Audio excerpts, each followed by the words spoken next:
queridos irmãos e queridas irmãs, aqui estamos para mais uma prática do Evangelho Terapia. Temos, ao longo dos nossos encontros, tentado nos habituar a ter a prece como a nossa maior aliança, entendendo que a prece nos aproxima do nosso anjo guardião, nos aproxima do nosso mentor, nos aproxima dos amigos espirituais. A prece nos aproxima do Pai. Então nos lembremos que a prece, ela é fundamental na nossa vida para tudo que façamos. Pois então, nesse instante, façamos a nossa prece, pensemos na misericórdia do Pai, pensemos na vida que Ele nos dá, pensemos nas oportunidades que Ele nos oferta para que nos tornemos melhores, mesmo que às vezes essas oportunidades, elas venham vestidas de dor, de indignação, de sofrimento, de arrependimento. Porque nós precisamos também nos lembrar que não somos só as vítimas. Muitas vezes também causamos dores involuntárias, mas causamos. Então que a prece nos aproxime desse Pai amoroso e que isso traga para nós a vontade, a coragem de mudar. E assim, lembrando desse Pai que é amor, lembremos-nos também daqueles a quem Ele designa para estar conosco na nossa caminhada. Desde os nossos pais, companheiros, aqueles com quem temos dificuldades, a casa a qual pertencemos e que nos fortalece. E assim, com o coração transbordando de gratidão, porque aqui estamos por uma necessidade nossa e por um amor infinito do Pai por nós. Busquemos a nossa bússola, busquemos o nosso Evangelho. E aí faremos uma abertura aleatória. Quando dizemos aleatória, é porque não fazemos uma leitura sequencial.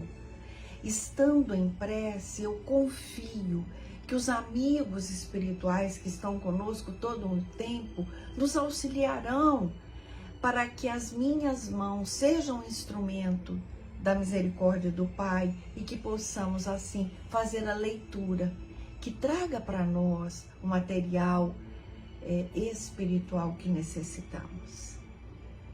E assim, seu Zico, patrono da nossa casa, a nossa gratidão por tanto que temos aprendido com o legado que o Senhor nos deixou.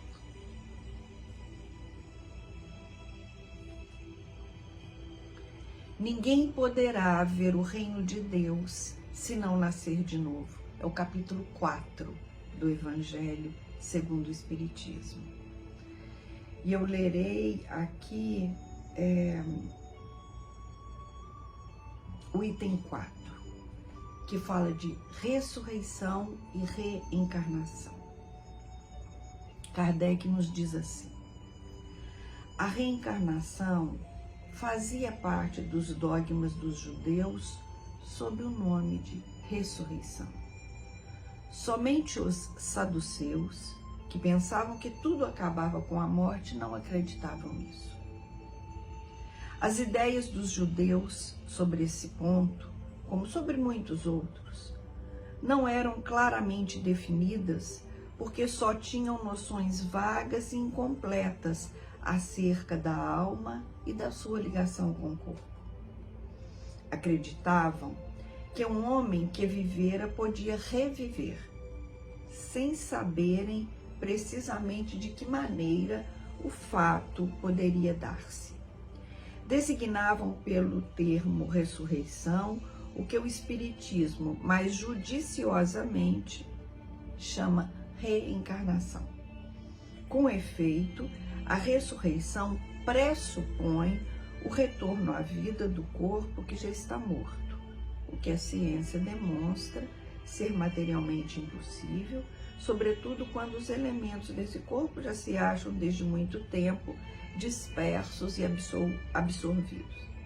A reencarnação é a volta da alma, ou espírito, à vida corpórea, mas em outro corpo, novamente formado para ele e que nada tem de comum com o antigo.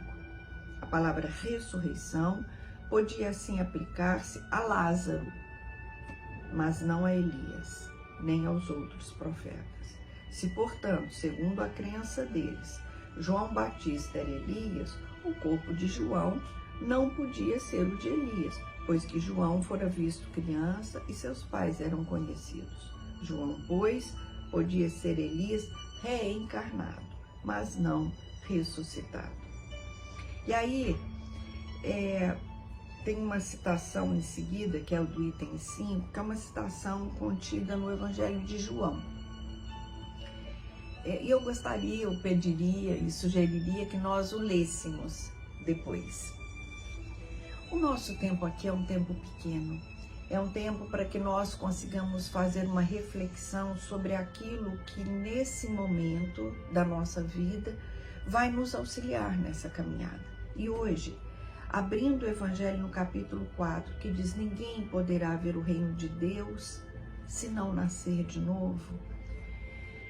E aí vem esse item que esclarece sobre ressurreição e reencarnação. Eu acho que é muito válido que nós nos atentemos a isso, porque muitas vezes nós, reencarnacionistas, encontramos pessoas que dizem: mas como?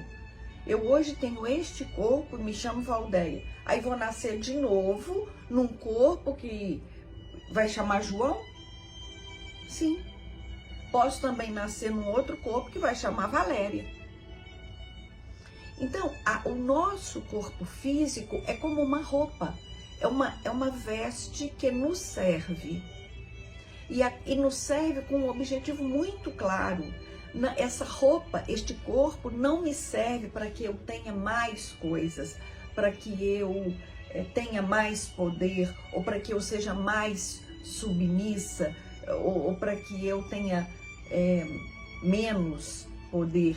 Esta roupa, este corpo me serve para o meu espírito evoluir. E o que significa um espírito evoluir? É me aproximar e praticar cada vez mais as leis divinas. Então, quando aqui Kardec nos fala e nos lembra, né? Porque Lázaro, ele estava lá, né? Num estado de catalepsia, e ele ressuscitou. Por que ressuscitou? Porque ele estava no mesmo corpo, o espírito dele, a alma dele estava no mesmo corpo.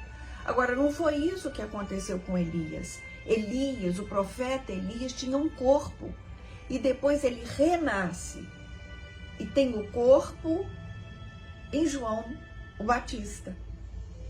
Então, essa diferença que para nós que somos espíritas faz todo sentido.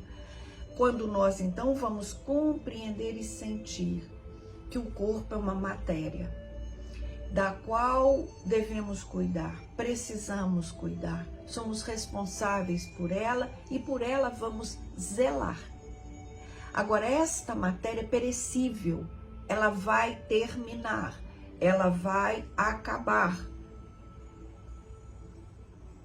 E o meu espírito não, ele vai continuar a caminhada evolutiva dele, como se este corpo fosse uma escola. Eu estudei nesta escola. A escola pode ser demolida, mas eu continuarei, irei para outra escola. Essa escola é quando eu era criança, agora eu sou adulta, eu sou adolescente, é uma outra escola. Assim é o nosso corpo, mas vamos cuidar dele, vamos compreender que estar aqui é uma oportunidade que demonstra amor. Por isso, todas as coisas que estamos vivendo neste exato momento, e aí eu peço que nós nos atentemos para o que estamos vivendo hoje, para as coisas boas do dia de hoje, mas também para as coisas difíceis do dia de hoje, para as coisas que nos entristecem no dia de hoje e vejamos o quanto essas coisas nos servem para que o nosso espírito evolua e não só para que eu faça mais coisas ou faça menos coisas. Que possamos então, meus queridos irmãos, vivenciar essa oportunidade, mas tendo como base as leis do nosso Mestre Jesus. Graças a Deus e muita paz a todos nós.